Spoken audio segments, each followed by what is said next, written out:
Manufacturer, wholesaler, retailer और यहाँ पर आ गया कंज्यूमर। अगर रेट ऑफ जीएसटी 12% है तो जीएसटी इक्वली डिवाइड हो जाएगा सीजीएसटी और एसजीएसटी में। ठीक है। सेकंड क्वेश्चन गिवन है the amount inclusive of tax under GST which the retailer page for the article. अब यही चीज रिटेलर के लिए फाइंड करनी है। तो हेलो बच्चों, कैसे हैं आप लोग। आज का अपना लेक्चर जीएसटी का लेक्चर नंबर 6 होने वाला है और आज के इस लेक्चर में हम पढ़ने वाले हैं क्वेश्चन नंबर 8 एक्सरसाइज फर्स्ट का। ठीक है। जैसा कि आपको लास्ट लेक्चर में बताया गया था कि जो 7 वाला क्वेश्चन है वो हमने करे थे लेक्चर नंबर 5 में। ठीक है। तो आज के इस लेक्चर में हम क्या करेंगे, क्वेश्चन नंबर 8 को सॉल्व करेंगे और ज़्यादा लेंदी लेक्चर ना हो इसलिए सिर्फ इस वाले क्वेश्चन को ही सॉल्व करेंगे क्योंकि ये क्वेश्चन थोड़ा अपने आप में ही लेंदी है। ठीक है। तो चलिए स्टार्ट करते, ज़्यादा टाइम वेस्ट ना करते हुए क्वेश्चन नंबर 8 को देखते हैं कि इसमें क्या क्या गिवन है। ठीक है। तो देखो क्वेश्चन नंबर 8 में हमारे पास यहाँ पर क्या लिखा है, लिखा क्या है, a manufacturer marks an article at 5000 rupees. ठीक है।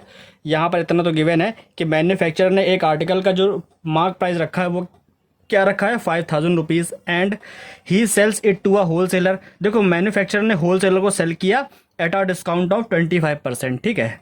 और वो भी किस पर, मार्क प्राइस पर, यानी कि मार्क प्राइस के 25% डिस्काउंट पर ये क्या किया है, होलसेलर को सेल किया गया है।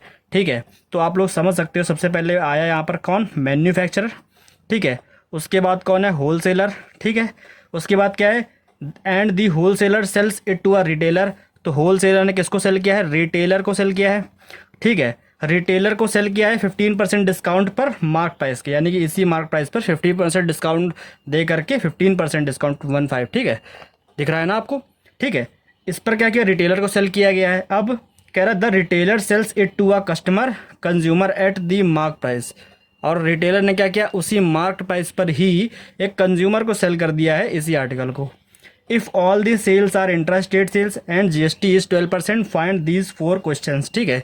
इन चारों क्वेश्चंस के हमको यहाँ पर आंसर करने हैं जो कि इसके अंदर गिवन है। ठीक है। तो देखो बहुत ही आसानी से तसल्ली के साथ समझना, इसका एक एक स्टेप आपको अच्छे से लिख करके समझाने वाले हैं। ठीक है। इसलिए आप लोग ज़रा सा भी हिचकिचाना नहीं, देखो पूरा लेक्चर अगर देखोगे तो समझ में आ जाएगा कि हाँ किस तरीके से ये क्वेश्चन ये वाला पूछा गया और इसका आंसर किस तरीके से आपको लिखना है। ठीक है।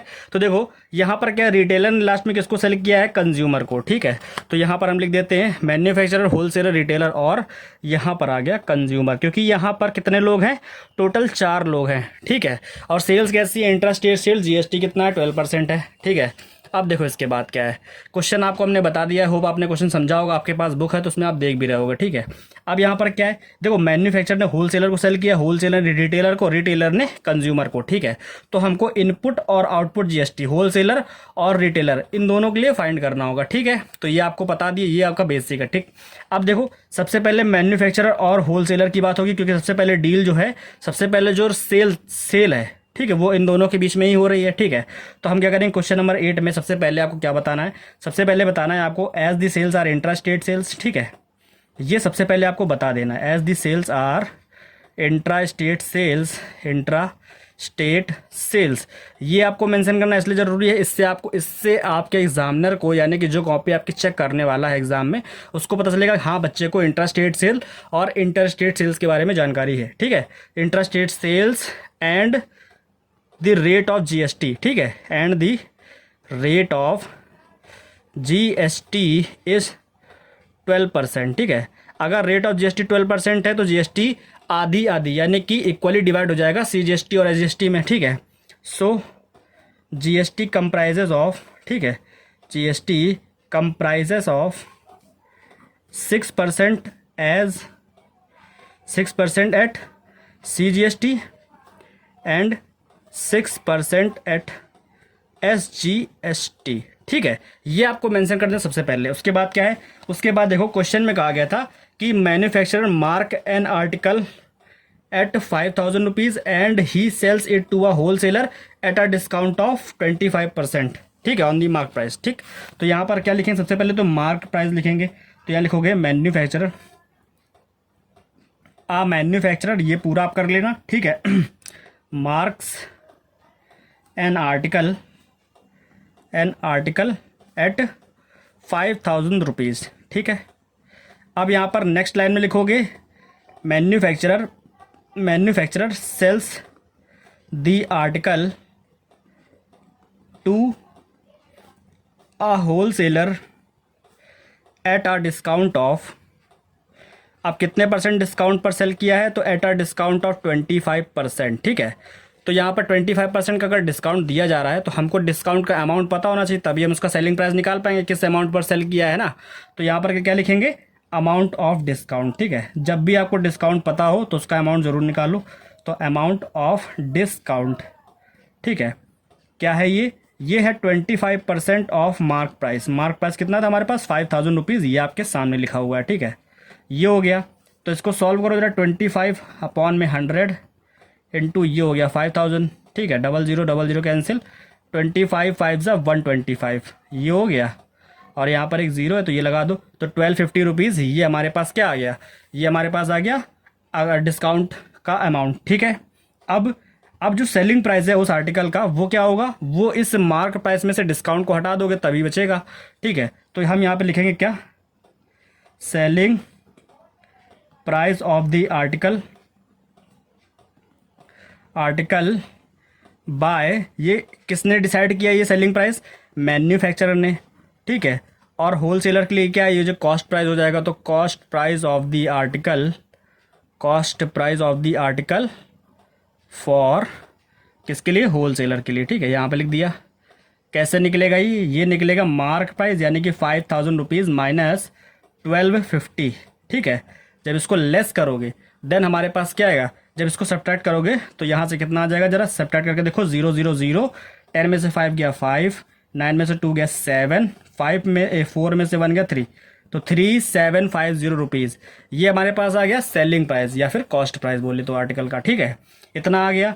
अब इस प्राइस पर जब सेल किया जा रहा है तो जीएसटी भी तो इसी प्राइस पर लगेगा, है ना। तो यहाँ पर क्या लिखेंगे, amount of GST collected by, कौन कलेक्ट करेगा यहाँ पर, क्योंकि सेल कर रहा है मैन्युफैक्चरर तो कलेक्ट भी यही करेंगे, ठीक है। तो जीएसटी कलेक्टेड बाय मैन्युफैक्चरर और पेड बाय, पे कौन करेगा, पे करेगा जो परचेस कर रहा है यानी कि होलसेलर, तो पेड बाय होलसेलर, ठीक है। ये आ गया। CGST कितना है, CGST यहाँ पर हो जाएगा 6% ऑफ इस अमाउंट का 3750, ठीक है। इस अमाउंट का कितना हो जाएगा 6%, तो जब आप इसको सॉल्व करोगे तो 6/100 इंटू 3750 ये आ गया, ठीक है।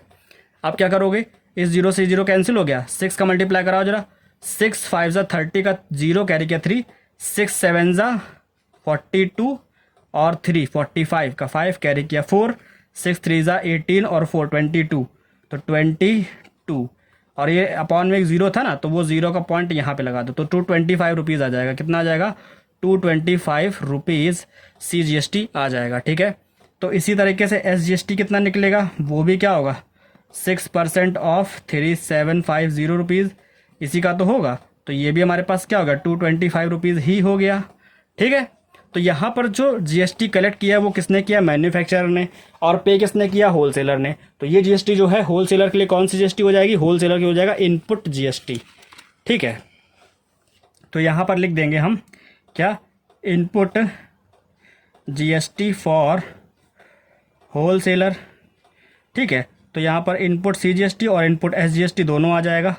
इनपुट CGST ये हमारे पास कितना हो जाएगा 3750, सॉरी ये तो अमाउंट था, ये है 225 रुपीज़ है ना, 225 रुपीज़ ये हमारे पास क्या हो गया CGST हो गया इनपुट, और ये हो गया इनपुट SGST, ये भी हमारे पास 225 रुपीज़ ही तो हो जाएगा, ठीक है। तो ये हो गया होलसेलर के लिए, लेकिन मैन्युफैक्चरर कितना GST पे करेगा, तो यहाँ पे लिखेंगे manufacturer will pay 225 rupees as CGST and 225 rupees as SGST, ठीक है, ये हो जाएगा।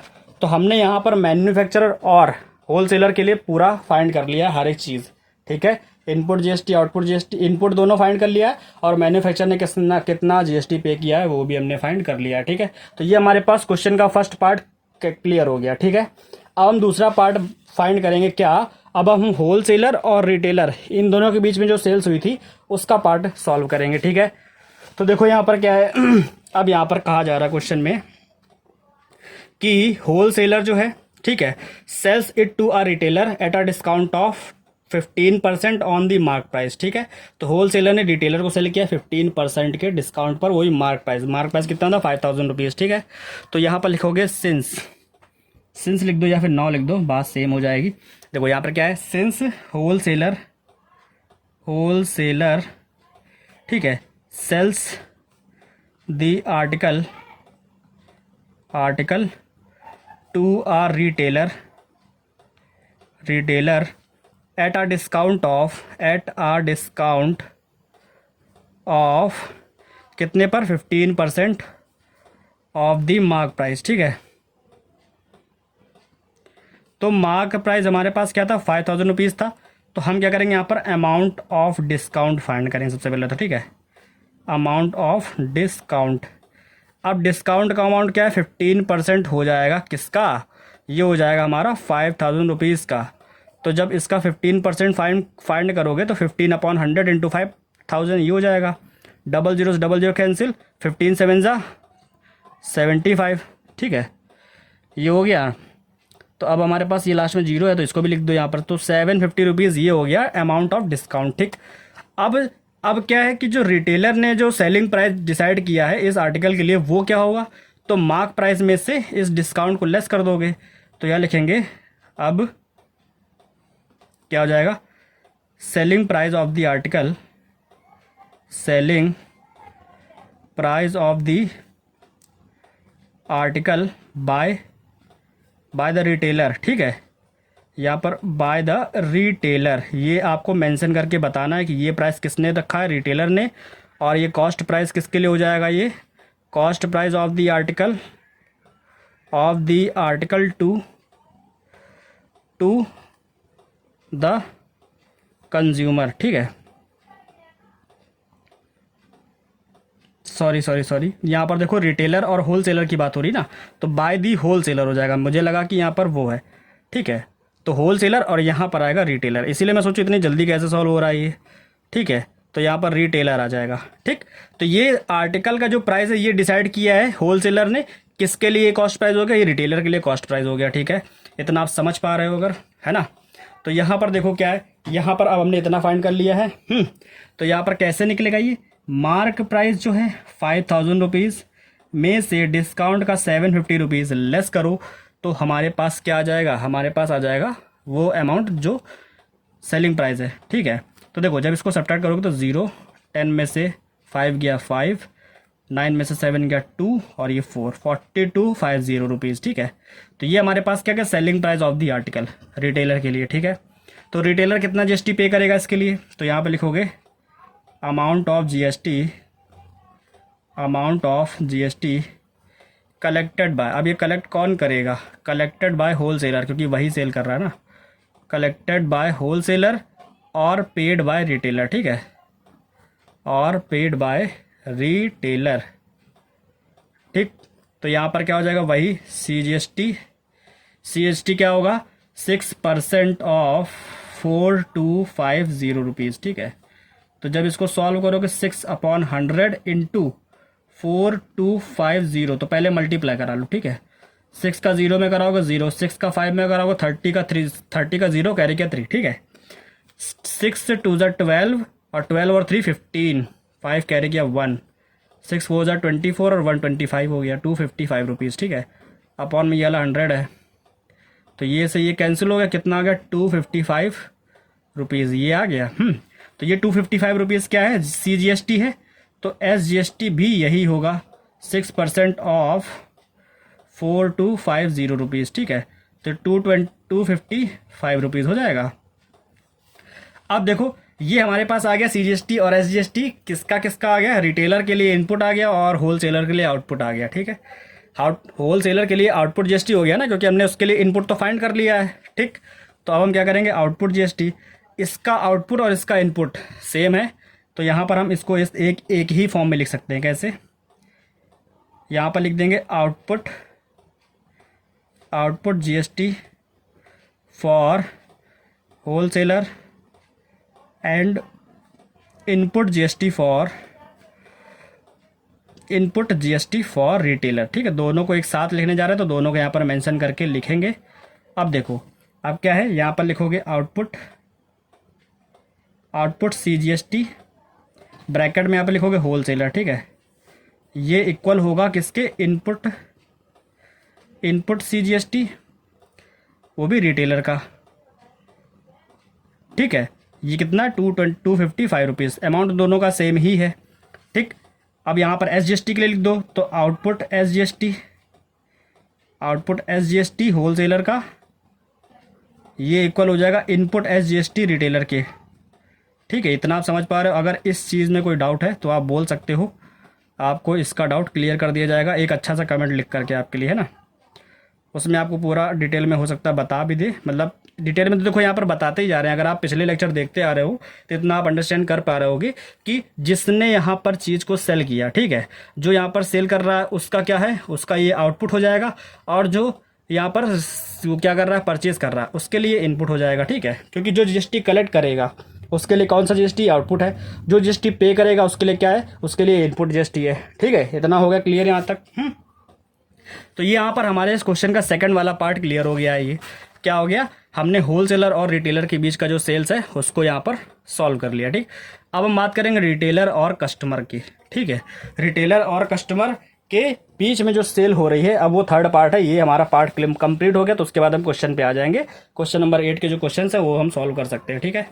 तो अब क्या है, अब यहाँ पर देखो क्वेश्चन में गिवन क्या है। क्वेश्चन में कहा जा रहा है the retailer sells it to a consumer at the mark price.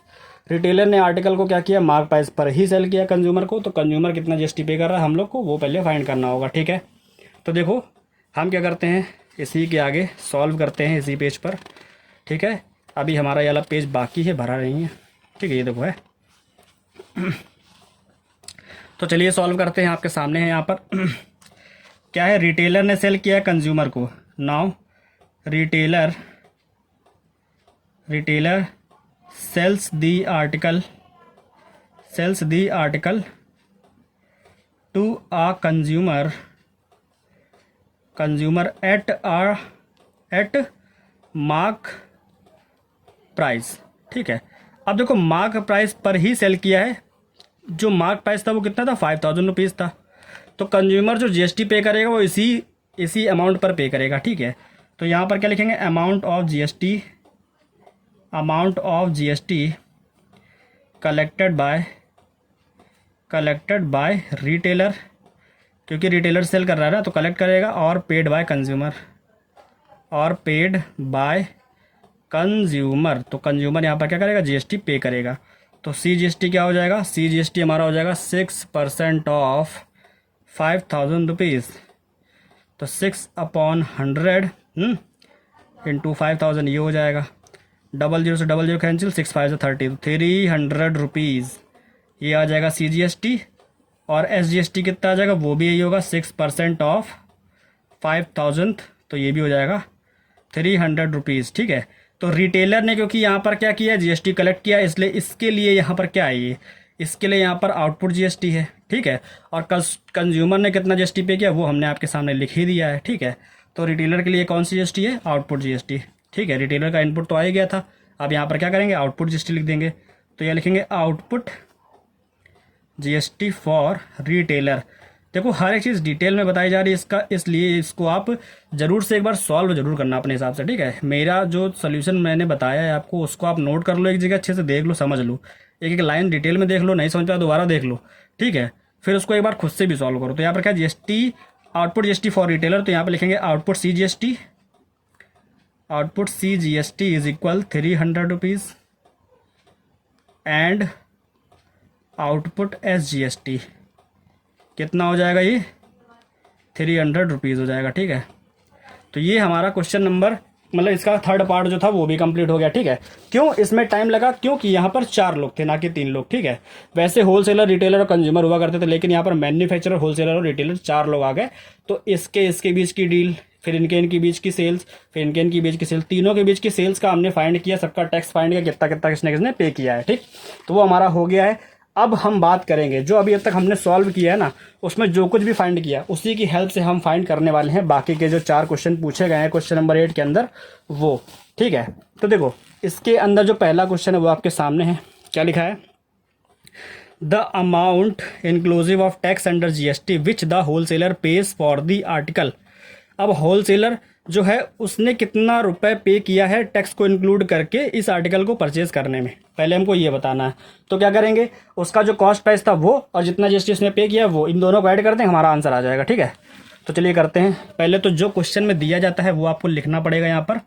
क्या यहाँ पर लिखोगे कि द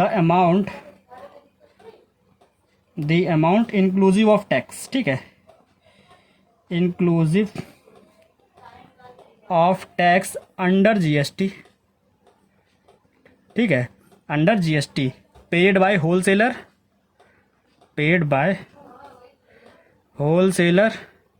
ठीक है, फॉर द आर्टिकल। तो इतना आप लिखोगे। ठीक है, इसके अंदर क्या आएगा, इसके अंदर आप लिखोगे कॉस्ट प्राइस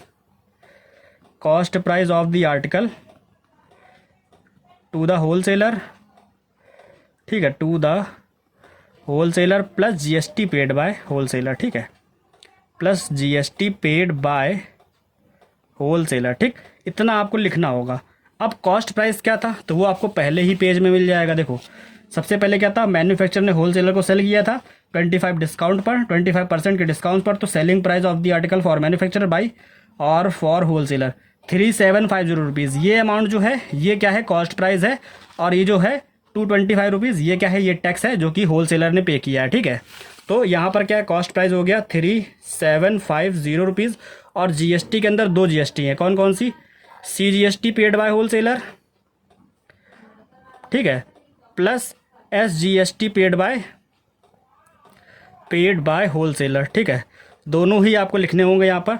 तो 3750 प्लस सीजीएसटी कितना, देखो यहाँ पर सीजीएसटी यहाँ पर 225 रुपीज़ है, एसजीएसटी भी 225 रुपीज़ है। तो यहाँ पर दोनों ही लिख दो, 225 प्लस 225। ठीक है, देखो 3750 है, इसको वैसे ही लिखा रहने दो, प्लस इन दोनों को ऐड करोगे 225 450। ठीक है, अब इस 450 को इसमें जब ऐड करोगे देखो 50 कितना हो जाएगा 38, और 38 में 400 ऐड करोगे तो 4200। ठीक है, तो ये रुपए यानी कि ये जो अमाउंट आया है ये क्या है, ये वो अमाउंट है जो होलसेलर ने पे किया है इंक्लूसिव ऑफ टैक्स उस आर्टिकल के लिए। ठीक है, और यही मेरे ख्याल से आपकी बुक में आंसर भी है। ठीक है, तो इसको आप चेक करना। और इसी तरीके से हमारा ये वाला क्वेश्चन सॉल्व हो गया पहला। अब सेकंड क्या है, सेकंड हमारे पास क्या, देखो यहाँ पर सेकंड क्वेश्चन गिवन है the amount inclusive of tax under GST which the retailer page for the article. अब यही चीज़ रिटेलर के लिए फाइंड करनी है। ठीक है, जो सेम चीज़ हमने होलसेलर के लिए किया है यही सेम काम हमको करना है रिटेलर के लिए। ठीक, तो यहाँ पर वही सेम लिख दोगे द अमाउंट, बस यहाँ पर ये नंबर्स बदल जाएंगे, बाकी सब वही रहेगा। ठीक है, तो the amount inclusive of tax under GST, ठीक है, ये सब आपको लिखना है। पेड बाय, अब ये किसके लिए है, पेड बाय रिटेलर। ठीक है, फॉर द आर्टिकल।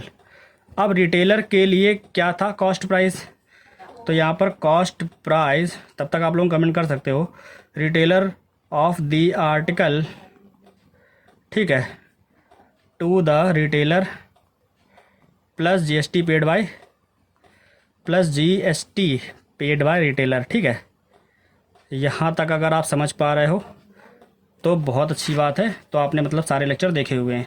देखो कॉस्ट प्राइस रिटेलर के लिए क्या था, तो सेकंड वाले पेज में हमने सॉल्व किया था। यहाँ पर selling price of the article by the wholesaler, cost price of the article by, cost price retailer के लिए क्या है वो यहाँ पर निकल के आया 4250 रुपीज़। ठीक है, तो यहाँ पर कॉस्ट प्राइस कितना है 4250 रुपीज़।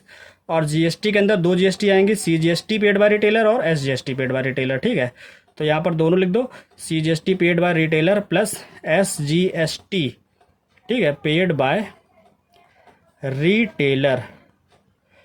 अब 4250 प्लस सीजीएसटी कितना है यहाँ पर, देखो जरा, सीजीएसटी यहाँ पर है रिटेलर के लिए 255 और ये भी 255। ठीक है, तो यहाँ पर हो गया 255 रुपीज़ प्लस 255, तो ये हो गया 4250 प्लस 255 ऐड करो जरा, 5 5 10 0 कैरी किया 1, 5 5 10 और 1 11 का 1 कैरी किया 1, 2 2 ज़ा 4 1 5, ठीक है 5 1 0 आया। इसको ऐड करो 0 0 0 हो गया, 5 1 6 हो गया, 5 2 7 हो गया और ये 4 4 7 6 0 रुपीज़। आई थिंक यही आंसर है आपका क्वेश्चन नंबर 2 का। ठीक है, तो क्वेश्चन नंबर 8 का सेकंड पार्ट जो है, सेकंड क्वेश्चन जो है वो सॉल्व होते हुए आपके सामने सब कुछ है। ठीक है, तो देखो क्वेश्चन नंबर 3 इसके अंदर क्या है, यहाँ पे गिवन क्या है, the amount of tax under GST which the wholesaler pays to the central government. अब सीजीएसटी कितना होलसेलर ने पे किया, देखो हम लोगों ने जो इनपुट आउटपुट फाइंड किया था वो इसीलिए फाइंड किया था, क्यों, क्योंकि हमको इन सारे क्वेश्चन का आंसर भी देना पड़ सकता है, इसलिए हम इसको पहले ही फाइंड कर लेते हैं। ठीक है, तो यहाँ पर क्या है, the amount of tax under GST wholesaler pays for the to the central government. इसके लिए हमको क्या करना पड़ेगा, output CGST minus input CGST करना पड़ेगा, वो भी होलसेलर के लिए। ठीक है, तो आ जाएगा हमारा आंसर। तो यहाँ पे लिखेंगे the amount of tax under GST, ठीक है, under GST received by central government from the wholesaler. ठीक है, होलसेलर के लिए पूछा गया तो हम लास्ट में वो भी मेंशन कर देंगे फ्रॉम दी होलसेलर, ताकि हमको आउटपुट इनपुट में ये ना लिखना पड़े कि ये होलसेलर के लिए है ना। तो ये हमारे पास होलसेलर के लिए ही पूछा गया है, तो यहाँ पर क्या करोगे, आउटपुट सेंट्रल गवर्नमेंट को कौन सी जीएसटी जाती है, सीजीएसटी माइनस इनपुट सीजीएसटी। ठीक है, तो देखो अब होलसेलर के लिए हम लोगों ने फाइंड किया था सीजीएसटी और एसजीएसटी। ठीक है, आउटपुट और इनपुट। तो सबसे पहले तो होलसेलर के लिए देखो कहाँ पर दिया गया है, होलसेलर पेड बाय होलसेलर है ना, तो इसके लिए होलसेलर के लिए यहाँ पर input GST for wholesaler, input कितना है 225 है। ठीक है, और आउटपुट कितना है, output GST for wholesaler, output CGST for wholesaler कितना है 255 रुपीज़ है, और इनपुट कितना है, इनपुट है यहाँ पर ये देखो, इनपुट हमने यहाँ पर निकाला था इनपुट जो सीजीएसटी फॉर 225, तो यहाँ पर कितना था 255 और 225। ठीक है, 255 225। ठीक है, समझ पा रहे हो ना आप, तो यहाँ लिखोगे 255 माइनस का 225, इसको जब सब्ट्रैक्ट करोगे तो कितना आएगा 30 रुपीज़ आएगा। तो ये वो अमाउंट है जो सीजीएसटी पे किया है होलसेलर ने सेंट्रल गवर्नमेंट को। ठीक है, तो ये हमारे पास क्वेश्चन नंबर 3 का आंसर ये हो गया आपके लिए। अब आते हैं क्वेश्चन नंबर 4 पर इसी के अंदर। तो देखो क्वेश्चन नंबर 4 आपके सामने ये है, the amount of tax under GST which the retailer pays to the state government. अब रिटेलर ने स्टेट गवर्नमेंट को जो एसजीएसटी पे किया है उसकी बात हो रही है। ठीक है, तो सेम चीज़ है, बस यहाँ पर सीजीएसटी के लिए एसजीएसटी और यहाँ पर होलसेलर की जगह रिटेलर हो जाएगा। ठीक है, तो दी amount of tax under GST, ठीक है, ये आपको लिखना ज़रूरी है, रिसीव्ड बाय स्टेट गवर्नमेंट, यहाँ पर सेंट्रल था, ध्यान रखना स्टेट गवर्नमेंट की बात हो रही है, state government from the retailer. ठीक है, तो रिटेलर ने कितना स्टेट गवर्नमेंट को टैक्स दिया है उसकी बात हो रही है, तो यहाँ पर क्या करोगे, output SGST minus input SGST करोगे। ठीक है, इनपुट एसजीएसटी ये करोगे जब, तब हमको पता चलेगा कि रिटेलर ने कितना एसजीएसटी पे किया है। तो रिटेलर की बात कर रहे हैं, सेकंड वाले पेपर में हो सकता है हमने निकाला हो। ठीक है, तो देखो यहाँ पर क्या, रिटेलर के लिए इनपुट है, इनपुट 255 रिटेलर के लिए। ठीक है, आउटपुट कहाँ है, आउटपुट ये नीचे है, आउटपुट सीजीएसटी आउटपुट एसजीएसटी, ये 300 रुपीज़ है, ये 300 हो गया और ये 255 हो गया, 300 255। ठीक है, तो 300 माइनस का 255 रुपीज़, ये कितना आ जाएगा 45 रुपीज़ आ जाएगा। और यही हमारा आंसर है इस फाइनल क्वेश्चन का। सारे क्वेश्चंस के आंसर आपकी बुक में भी आ रहे हैं, ये चारों क्वेश्चंस हैं 1 2 3 और 4। ठीक है, क्वेश्चन नंबर 8 के चारों पार्ट हमने सॉल्व कर लिए हैं, और ये हमारे पास अभी तक जो क्वेश्चन हमने कराए हैं आपको, क्वेश्चन नंबर 8 तक हम आ गए जीएसटी के लेक्चर के पार्ट में। ठीक है, जिसके अंदर आपको 3 पेज के अंदर देखो सोल्यूशन कितना बड़ा है इसका। ठीक है, हो सकता है मैंने इस सिंपल पेपर में सॉल्व किया इसलिए ज़्यादा लेंदी हो गया हो, आप लोग अपनी लाइन वाली कॉपी में सॉल्व करोगे शॉर्ट हो, क्या पता। ठीक है, तो सब कुछ डिपेंड करता है आपकी किस पे, प्रैक्टिस पर, ठीक है। अगर आप प्रैक्टिस करोगे तो आपको समझ में आएगा कि सबसे पहले हमको क्या फाइंड करना पड़ता है, उसके बाद क्या करना पड़ता है, उसके बाद क्या करना पड़ता है, ठीक है। जैसे हमने आपको यहाँ पे बताया 4 पार्ट हो गए हमारे, सॉरी 3 पार्ट हो गए। कैसे कैसे, इन दोनों की सेल्स, पहले किसकी किसकी, होलसेलर मैन्युफैक्चर होलसेलर की सेल्स, फिर होलसेलर रिटेलर की सेल्स, फिर रिटेलर और कंज्यूमर की सेल्स। तो जितने लोग होंगे उससे एक कम सेल्स होगी। यहाँ पर 4 लोग थे तो 3 सेल्स थी, और तीनों के अंदर हमने जीएसटी जो टैक्स पे किया गया वो हमने फाइंड किया, ठीक है। आपको एक एक चीज़ बताया है, ठीक है। और किस तरीके से सॉल्व किया, ये देखो आपके सामने सारा सोल्यूशन है आपके लिए, ठीक है। जहाँ पर भी आपको कोई डाउट हो कि सर ये कैसे आया वो कैसे आया, तो आप इस वाले वीडियो को जो अभी आपके लिए बनाया है ये वाला, इसको आप एक बार दोबारा से वहाँ से रिप्ले करके देख सकते हो, क्योंकि हर एक चीज़ का डिटेल सोल्यूशन आपको बताया गया है, ठीक है। तो ये हमारा क्वेश्चन नंबर 8 था जिसको हमने सॉल्व किया है, और उसके चारों क्वेश्चन, ये 1, ये 2, ये 3 और ये 4, चारों सॉल्व करके आपको बताए हैं। और हमारा यहाँ से क्वेश्चन नंबर 8 जो है फिनिश होता है, ठीक है। तो आज के लेक्चर के लिए सिर्फ इतने लगते, 30 मिनट्स का लेक्चर हो चुका है, ठीक है। तो बाकी क्या करेंगे, क्वेश्चन नंबर 9 और 10 जो कि हमारे इंटर स्टेट सेल पर बेस्ड नहीं है। ये क्वेश्चन दोनों हमारे क्या है, इंटर स्टेट सेल्स पर बेस्ड है। तो इन दोनों क्वेश्चंस को हम करेंगे नेक्स्ट वाले पार्ट में। इसमें हम दोनों ही क्वेश्चन सॉल्व करके बताएंगे आपको नेक्स्ट वाले पार्ट में। तो आप लोग उसको जरूर से जरूर देखना, क्योंकि इंटर स्टेट सेल्स के क्वेश्चन हैं और ये कम ही हैं आपकी एक्सरसाइज में, ठीक है। तो अभी तक जो हमने क्वेश्चन करे सारे के सारे इंटर स्टेट सेल्स पर बेस्ड है। अब ये दोनों क्या है, इंटर स्टेट सेल्स पर बेस्ड है। और टोटल नंबर ऑफ क्वेश्चन 12 ही हैं। तो 9, 10, 11, 12 4 बचे हैं, सारे सोल्यूशन हो जाएंगे आपके, ठीक है। तो लगातार पढ़ते रहो, आप लोग भी ऐसे क्वेश्चन को सॉल्व करते रहो, ताकि आपके बोर्ड एग्जाम की तैयारी अच्छे से हो सके। और इस वाले जीएसटी के पार्ट के बाद में आपको किस टॉपिक पर, यानी कि आप कौन सा टॉपिक पढ़ने चाहते हो, उसको आप कमेंट कर सकते हो। तो आपके लिए उसी पर लेक्चर बनाए जाएंगे, ठीक है। तो चलिए मिलते हैं नेक्स्ट लेक्चर में अगले क्वेश्चन के साथ। तब तक के लिए गुड बाय, टेक केयर, जय हिंद, जय भारत, मौज करो।